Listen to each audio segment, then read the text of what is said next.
I'm blessed with good health, okay? I am so fortunate that at 55 years of age, I don't wake up every morning with knee pain or hip pain or back pain or something like that. My workouts, I separate into 4 different days, and there's a chest and shoulder day, chest, shoulder, triceps specifically. I do a leg and arm day. I have a balance and agility day where I just do a majority of movements and balance type activities, and then I do a back and forearm day. And each day, and I don't plan to work out any specific number of days each week or each month. I just, you know, if I'm feeling good, you know, each and every day, I go to work out each and every day. But during my mother's pregnancy, very late into the pregnancy, first week in March actually, my older brother was asleep in bed. He was less than a year old at that time. And my mother felt like she had to go to the bathroom, and she, you know, got up, walked to the bathroom, and she, you know, sat down, and basically her entire uterine lining just washed right out of her. And I don't remember the name of the syndrome, but what happened is my shoulder, the shoulder of my body, pinched off the umbilical cord against my mother's hip bone. And basically, the result of that is a spontaneous abortion. Now, obviously, fortunately, I was too large at that point to actually, you know, be aborted also, but with the uterine lining being washed out, I wasn't getting enough oxygen.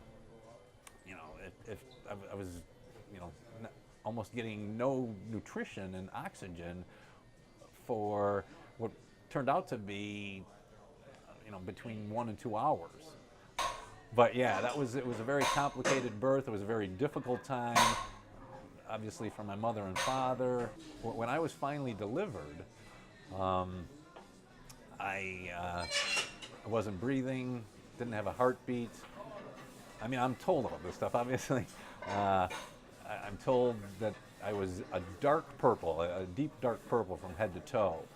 And what Dr. Hirsch did, you know, very wise doctor, he asked his nursing staff to draw 2 baths of water, one hot and one cold. And what the idea was is I was going to be dipped from hot bath of water to cold bath of water. And just like in the summertime, if somebody, you know, comes up behind you and squirts you with a hose and it's cold water, the first thing you do is, well, that's exactly what he wanted me to do, is start, you know, take a deep breath and, you know, get myself to start breathing. That worked. I guess because I was so oxygen deprived, I was crying, like wailing, like, you know, trying to, you know, suck in as much air as I could.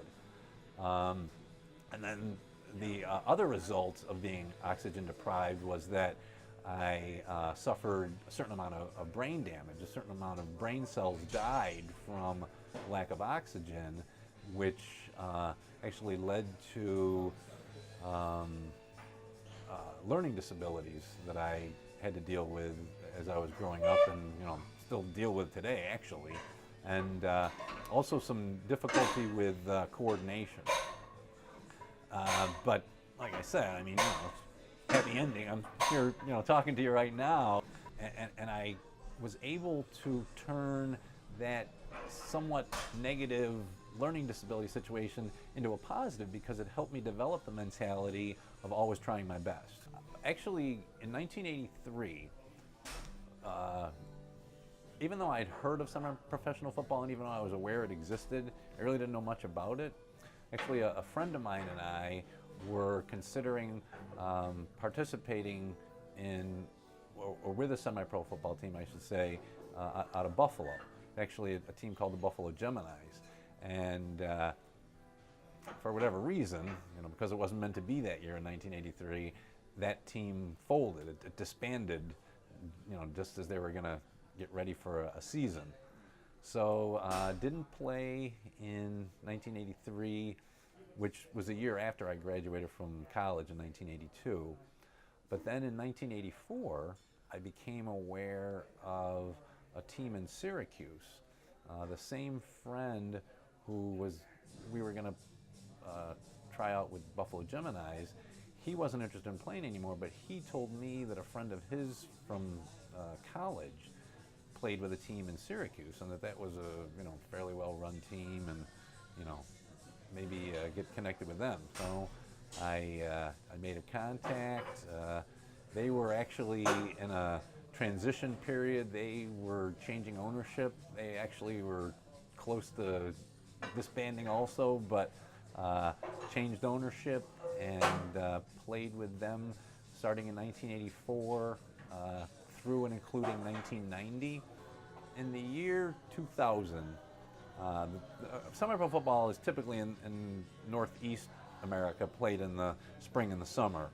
And when I finished that season, actually, the playoffs went into September, but that was when my daughter, who was born in 1994, was entering kindergarten. And I basically thought, I've had a lot of fun, I've enjoyed myself, I've had good experience playing football and just playing sports in general. Now it's time for me to be a father, be a spectator for my daughter involved with indoor soccer or choral performances in school or things like that. Yeah, I decided that I would, step out of the arena and into the stands. And to tell you the truth, between 2001 and 2010, that was a major time of my daughter's upbringing, and a major time of her going from childhood into her years as a high school teenager. I had such a great childhood myself. I just wanted to do what I could do to help my daughter have a great childhood.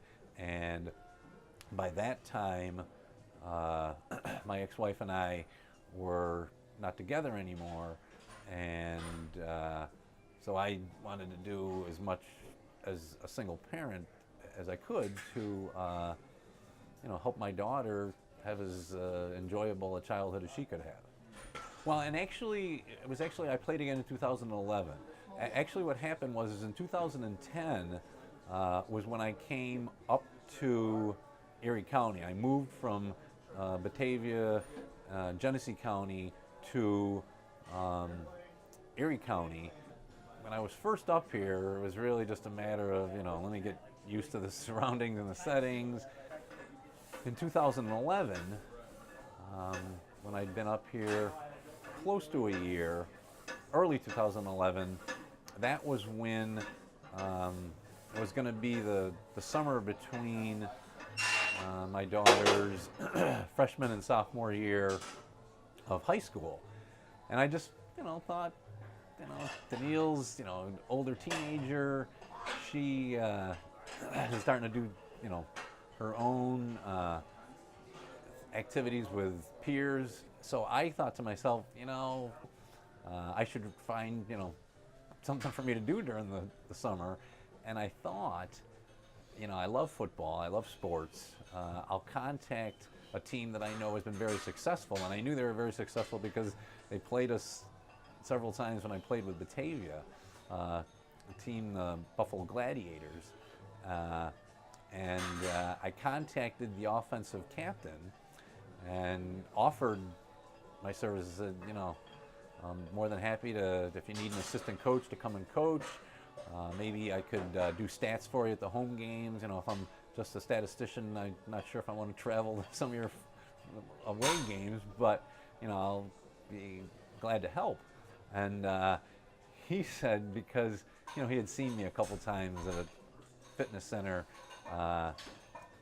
in the previous 6 months or so. He said, Phil, he said, if you come out and are part of the team, there's no way you're going to be on the sidelines. You're going to be a player on this team. You're going to participate as a player. I came back and played in 2011, 2012, and 2013 with the Buffalo Gladiators, and then last spring and summer, I played with, it's actually a new team, an expansion team, the Buffalo Knights, that actually some of the players from the Gladiators helped to start. My name's Phil Zickl. I'm 55 years old. I still play semi-professional football in Erie County, New York.